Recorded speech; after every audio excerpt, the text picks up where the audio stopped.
Со неискажувањето јасен став за референдумот, опозицијата ги остави на цедило и граѓаните и своите пратеници, смета председателот на парламентот Талат Џафери, сосема спротивно на Христијан Мицкоски и неговото „кој сум јас да им кажам на граѓаните што да прават“.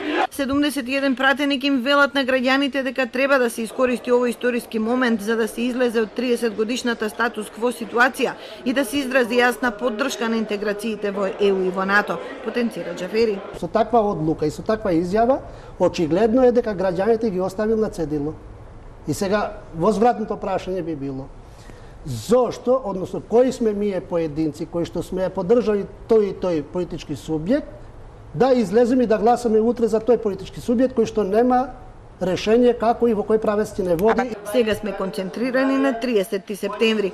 Потоа, рече Џафери, следува фазата на уставни измени за која дополнително ќе се разговара со опозицијата.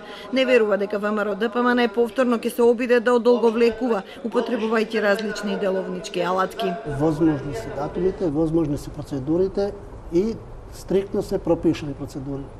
И во никој случај немаме причина ние да се плашиме и да се поставиме во такви хипотетички процедури и поставки на опозицијата.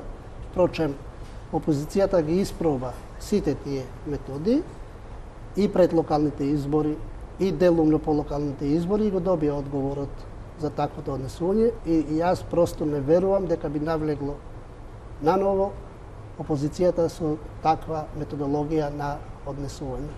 Договорот со Грција предвидува процесот на уставни измени да заврши до крајот на годината.